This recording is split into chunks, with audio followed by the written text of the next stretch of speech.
Cloudcast Media.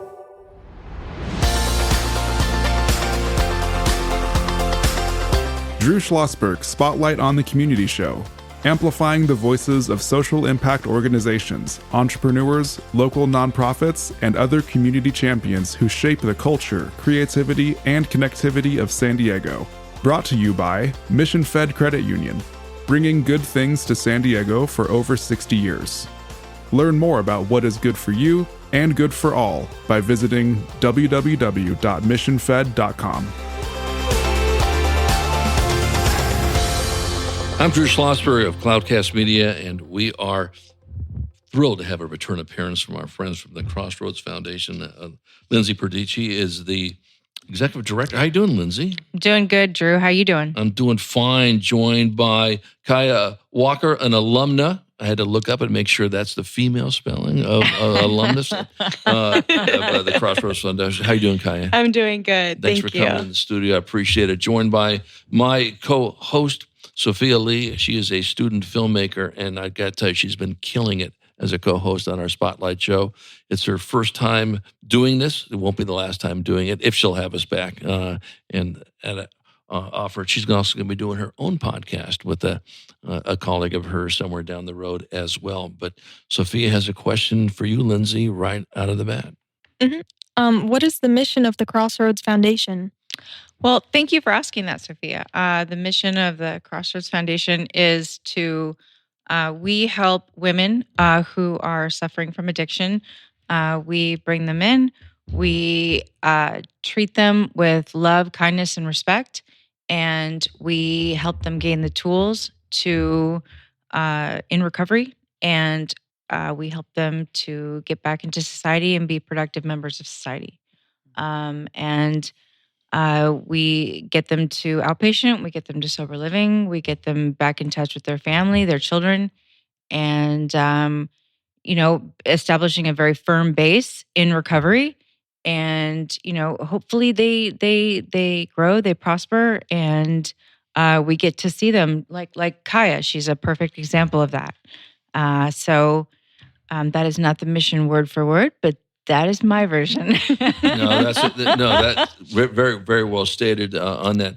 Now, Lindsey, did you go through the program too? I did. Right, exactly. I did 20 years ago, yeah. 20 years ago. The program's been around since 1957. Yes. And but doing unbelievable things, life-changing work, we'll find out from both Lindsey and from Kaiya as well. And I think, is there anything more rewarding when you're lifting people that have had some challenges, whatever the challenges may be, and now they're out there and they're thriving and they're moving in a different direction? I think that is spectacular. How'd you get introduced to it initially, Lindsey? I was facing jail time. Yeah. And so back then you had to call and get yourself on a waiting list, and I called several different places like Turning Point and Crossroads, and you had to call every day. And I called and called and called and finally got into Crossroads. They told me I had to be there by 2 p.m. or else I was going to miss my spot. And so I got there, and back then you got a job and paid for your own bed. And so I got a job after 2 weeks, and I lived there for 18 months. And my story was not a straight shot to recovery. I did not stay sober for 20 years, but that's okay. The Crossroads is in my blood, and I somehow made my way back there. But it is a very worthwhile organization, and we have helped thousands of women over the years. So, yeah, and it's something we talk about. We'll get into Kaiya's story in a second. But Sophia, one of the things, and Brandon has heard me say this probably 1 billion times, our associate producer, it's not just the one person that you've helped. It's the family members. It is the kids. It's the aunts, the uncles, the pets maybe, and all that business, that when you've certainly helped that person that's gone through it, but if you can multiply 1,000 by maybe 10 or whatever the number is great. Kaiya, tell us your story. Well, thank you first for having me. We're honored. I went into Crossroads in 2017.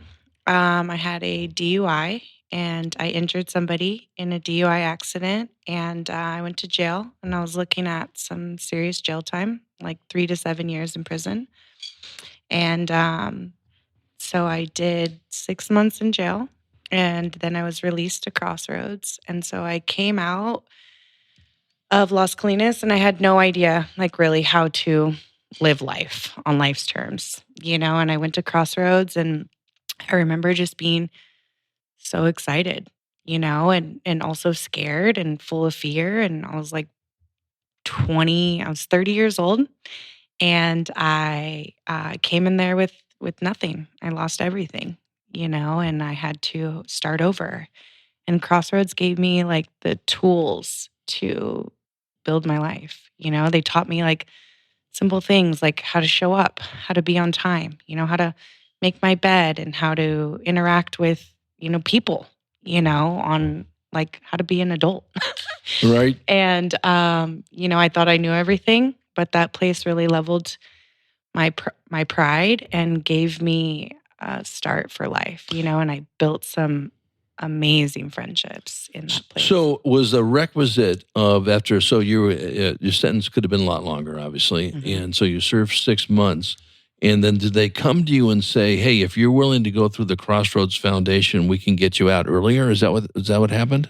So I was able to do, basically to do a plea, and Okay. and I was able to kind of say, hey, I want to have a new start in Right. life, and this was kind of the steps to take that. They're like, if you want to re-enter into society, I was on felony probation, and I had to march to the beat Sure. of the court's drum. But I definitely had to complete a 6-month program. And so it was a term, like, hey, if you do this and do this well, you might get your life back, And so And you did it. I did it. And, I was just saying, like, I built some amazing friendships there. And when I was in active addiction and alcoholism, I always wanted to, like, be a part of, and I wanted to have a tribe and friends, and I wanted to belong. And that's like the huge thing that Crossroads gave me. I remember meeting my friend Julia in jail, and we both went to Crossroads, and like our beds were right next to each other. And it was just like we were able to build a real friendship, And I remember getting out of the car, and my friend Shantae was like raking the lawn and patio, and I was just excited to like see another face of somebody who was doing this thing, And so those friendships I still have today. And I remember them saying, like, look to your left, look to your right. Some of these girls might not make it. Exactly. And it was terrifying because I'm like, these are my friends, like we're sticking together. And I was one of like 18 girls that stayed. I have 7 years clean and sober today. Congratulations. And that place, took us to meetings, and I was able to, do my steps and build a foundation in recovery. And it really taught me how to be a better version of myself. And I'm forever grateful for that. Yeah, Sophia. Yeah, so I'm wondering, you guys mentioned a lot how the Crossroads community helped you through active addiction and recovering afterwards. How can the larger community become a better community to support people who are struggling with addiction or active addiction? Because I know that stigma can make it very hard to sort of get out of that cycle. Well, that's a great question. Of course, the first thing I would jump to is doing your best to keep an open mind. Also, in the current climate, and I'm not getting political, but in the current climate, there is a worry with all organizations like ours as far as funds are concerned. And so, if people can and are able to give, I encourage giving, whether it's a one-time donation, monthly. I encourage that. Or if you can buy tickets to a gala like ours in September. We'll talk about that too. Yes. I encourage it only because there is a little uncertainty as far as funds are concerned. But also, addiction impacts everybody, whether even if you're not an addict, but you probably know somebody in your family, right? And so really getting to know how addiction has impacted the person that you love and what you can do to support that person. And then that will open your mind to how that impacts others. Because when we drive down the street and we see homeless people, and more than likely they have a drug addiction. And, we may think this or that, but we need to have compassion for people, no matter what their circumstances, because it's necessary, especially right now. It's so necessary. So that's what I would suggest is just, if you don't know, please ask. Please open your mind to what you don't know, so that you can care more. Well, and I think it's shows like this, Sophia, that shout out what this program does and changed lives like Kaiya's and and thousands of others. That this is too important to sit there and just throw by the wayside. That's just not going to happen. There's enough people that whatever DC says, fine. Right. Like, that's DC. Okay, right. That's not San Diego. That's not Crossroads in this aspect of it. And that's what people's mindset has to be. I'm not a Pollyanna. No one's ever used the word Drew and Pollyanna in the same sentence. I'll tell you that right now. The exact opposite. However, I do believe that people are going to step up and they're going to say enough is enough. This is what we need to support, and this is how we're going to support it. No matter what decisions are coming out from people who are ill-informed about the importance of groups like the Crossroads Foundation, as we chat with Lindsey Purdie. She's the executive director, joined by an alumna, Kaiya Walker. Very compelling story. I'm Drew Schlosberg. You're listening to another edition of Drew Schlosberg Spotlight on the Community Show. We are the nation's longest-running community podcast. We're now in our 19th year. Brought to you by Mission Fed Credit Union, 6 decades of doing great things in the community. You talk about an empathetic group. These guys are focused on food insecurity. They're focused on underserved populations, literacy, and everything in between. When we come back from break, I want to talk more about your experience and what those 6 months looked like, okay, at Crossroads. And ask Lindsey, is one shoe fit all, or they're sort of adjusted based on the person? On this, we definitely want to talk about the Gala that is coming up and how we can support that as well when we return after this brief message. When you do your banking with Mission Fed, you get great rates on auto and home loans. That's good for you, but something good also happens for a lot of other people.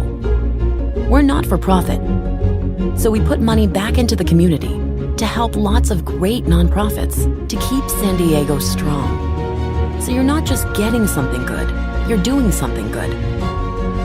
Come to Mission Fed. It's banking that's good for all. Brand amplification is the DNA of Cloudcast Media, and our code is the powerful blending of sound, voice, and storytelling to lift local brands and their communities. Whether it is our Brandcast, Schoolcast, or Causecast platforms, the unifying ethos is all about this community, the one you call home. If you dare to dream and want to explore the brand amplification of Cloudcast, a national leader in local podcasting and other Winfluence strategies, please visit us at cloudcast.us.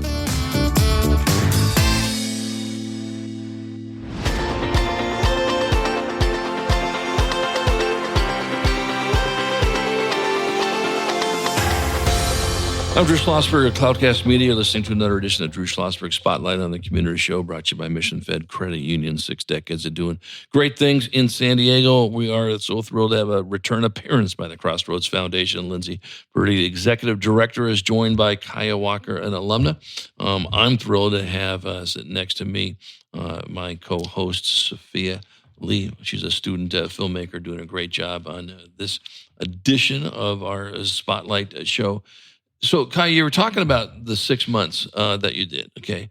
And is it 6 months you don't leave the facility? Are you locked in? Is not the right word that I'm saying. But, I mean, literally you're expected to be there and do things at the facility, learn whatever you're learning there. Talk about that.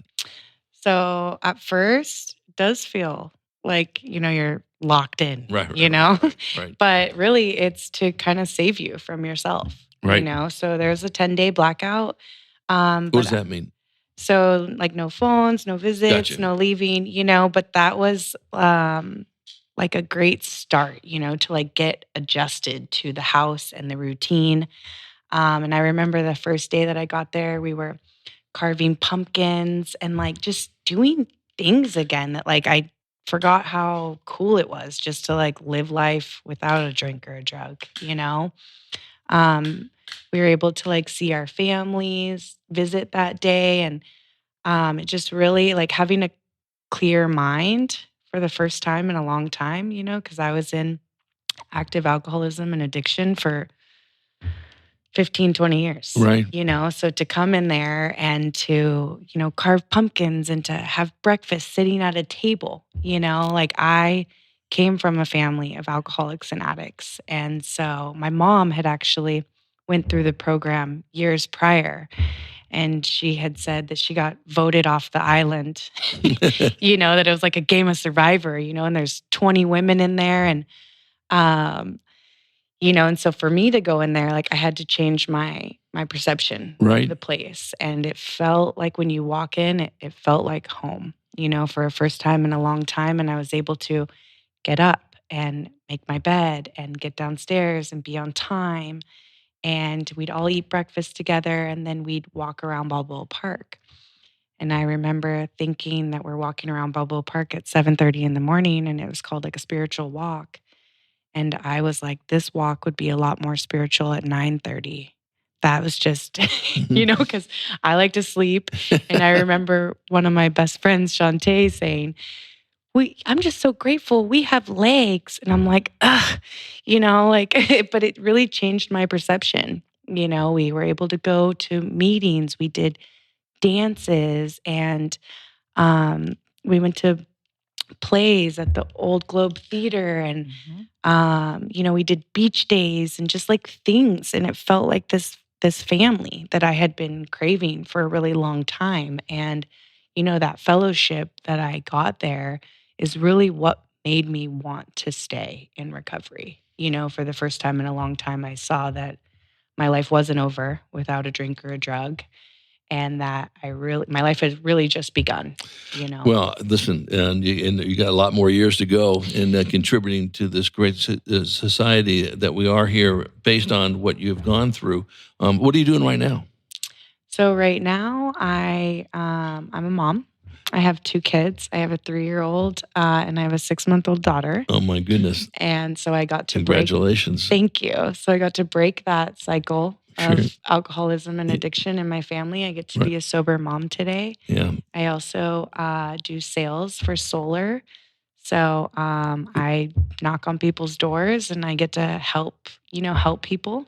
And I go to meetings. I have a huge fellowship of friends. Like in my whole life, I would have never imagined like how many people, Lindsey and I were talking about this, like how many people love and care about me and want me around and invite me, before I was told like, you can come, but like, don't be yourself, because I was a hot mess. Right. And well, this is what we're talking about, that, what you've done, Lindsey, and of course you, Kaiya, have gone through it. And I give you both plaudits for the courage to talk about it. Not easy to do, I'm sure. But obviously it pays off on it. It's huge. Are you seeing, Lindsey, more empathy for people like Kaiya or yourself, understanding, hey, this could happen to anyone. Don't think you are infallible in this. And more people are understanding this? I do. I think that especially with the fentanyl crisis, Right. and Narcan becoming more normalized, that and that it's just people are opening their eyes to it. It's a crisis. It's a public health crisis, and and it affects everybody. It doesn't just affect low income. It affects people in La Jolla. I mean, it's just it affects everybody, and so I think that once you level the playing field, you you can't help but feel empathy. Yeah. Talk about the gala. Well, since you asked. Okay, so we have our annual gala. It's called Pasta and Jazz. And the location is to be determined because last year it was so big that we might be doing it at a different location this year, which is a quality problem. Good headache. Right? Yeah. But the date is going to be September 19th, and it will start at 5:30. And it's, obviously Italian food. It's going to be, there will be jazz. There will be a wine bar because there will be people there that, there will be people there who are not in recovery. And we encourage everybody to come. There will be silent auction and live auction, fund in need. Last year was Roaring 20s. This year could be black and white ball type of thing, which is always fun. So please stay tuned. Our website is Crossroads, 4 recovery.org. And we would appreciate it if anybody would stop by. No, that sounds good. Sophia, what other questions do you have? Yeah, so as far as recovery goes, there's a lot of misconceptions and mystery around what that looks like. What are some of the myths that were sort of busted, more or less, when you actually went in and did recovery for yourselves? I've been going to AA since I was 14 years old, and I'm 50. So my dad was an alcoholic, and I started exhibiting issues early on. And so he just dragged me to meetings. I never had a problem accepting that I had a problem. I just didn't care. I wish I did. It amazed me that it is tough to get sober. I thought it would be easy to get sober, and it's not. It's really not. And I was a chronic relapser, and it took me probably 25 years to really get it. I didn't get fully sober until I was 39. And so, and I had to go to prison. So, and I'm grateful because it saved my life. But it's tough to get sober, and it's just tough. That's what it is. But it's worth it. It's really 100% worth it because it saves your life. And people, you got to give yourself a chance because you're worth it. And we only get one shot at this. Yeah, Kaiya, you feel the same way? I definitely feel like it was a divine intervention that night. I feel like pain is a great motivator because I feel like if I was not in enough pain and I didn't have enough consequences, that I wouldn't have seen a light at the end of the tunnel. I definitely had to be beat into a state of reasonableness because I thought my way was the only way. I thought that my life wouldn't be a life without drugs and alcohol, and that is not the case. I think it's so socially acceptable, like you were saying, like the myths. Mm-hmm. I feel like it's so socially acceptable to drink and to party that people don't see it, and it can creep up on you. Mm-hmm. And for me, I know once I start, I can't stop. Yeah. Right.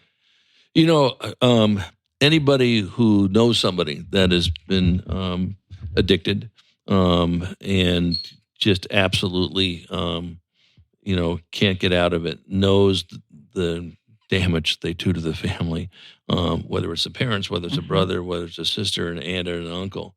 And then when they see the story of Kaiya, okay, and what you've done, Lindsey, I actually get my life back. You get your life back, but it's the other people's life back that you've given. Mm-hmm. And because I've known people like this that, it's 24/7. They're worrying: is their kid? Is it their brother or sister? Am I going to get a call in the morning? And I know what the call is going to be. It's not going to end well, but they don't have to worry about that anymore. Yeah, that's still back there a little bit, but and the stress it has taken off. And what you've done to those people, and there's thousands and thousands of brothers and sisters and aunts and uncles and parents that, because of what you folks have done, don't have to worry about that call every single second of the day. Yeah, you had a question you were going to ask?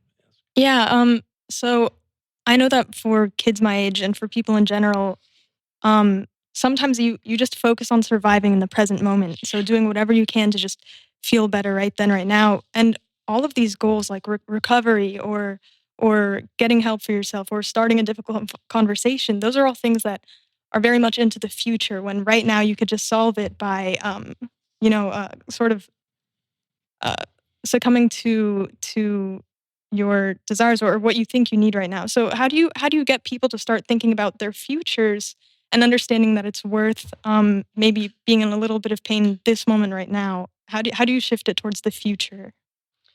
So I would say my story makes me uniquely useful to help someone else. Like I can't inflict pain on anybody else, but I know for me that it's a ripple effect. If I share my story, I'm uniquely useful to help someone else. Like everything that I've been through in my life brought me to this moment today to share my story and to show that like, hey, I'm the best version of myself, but I can't make anybody else, I can't rob anybody the dignity of their own bottom.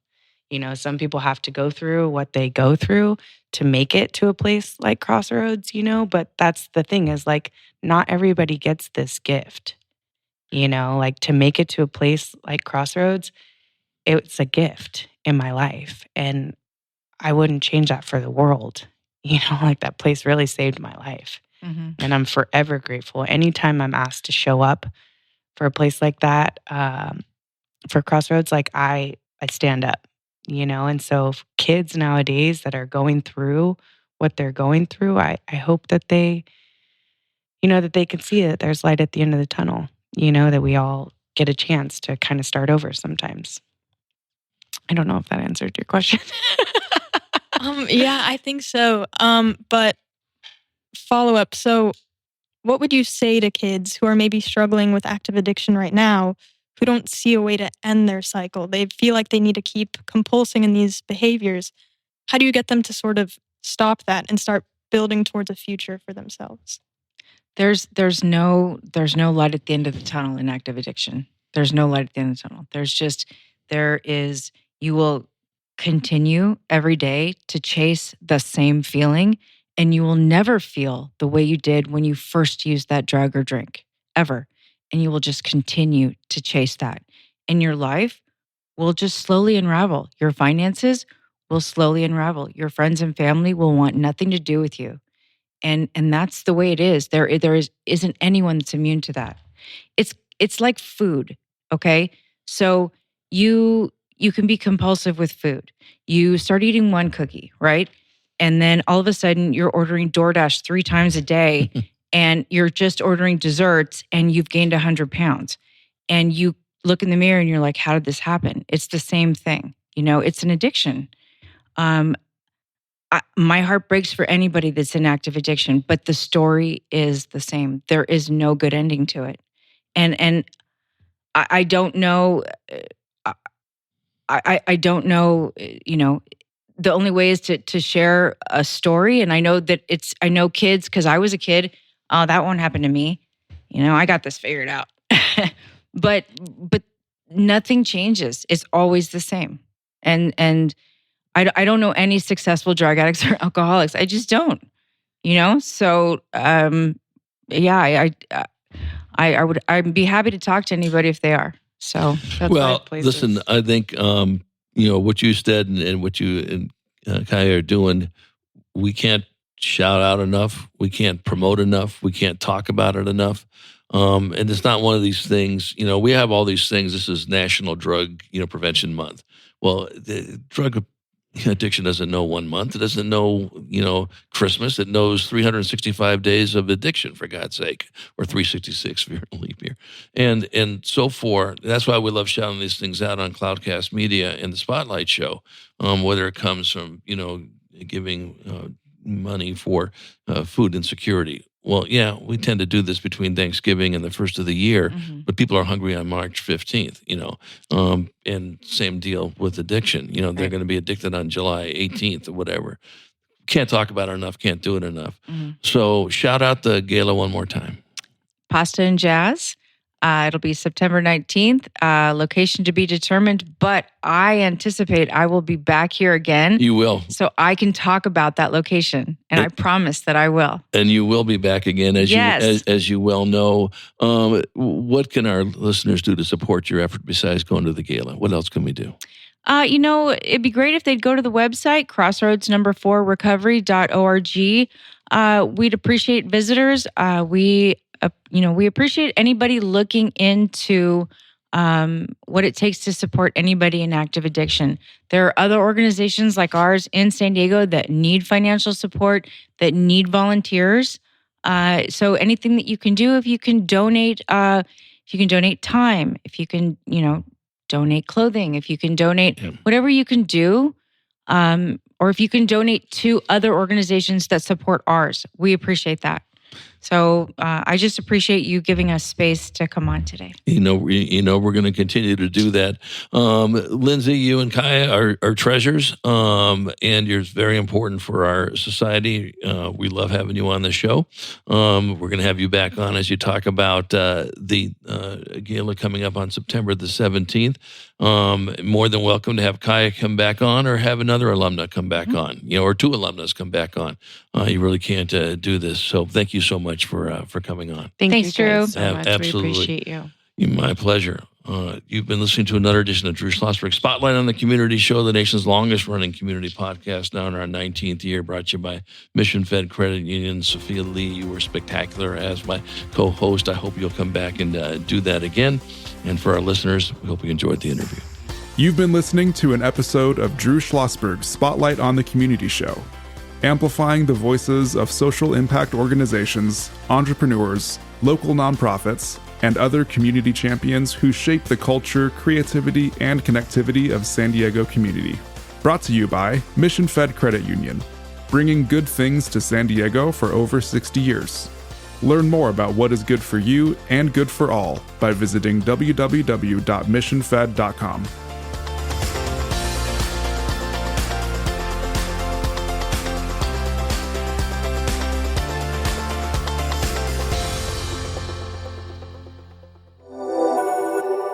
Cloudcast Media.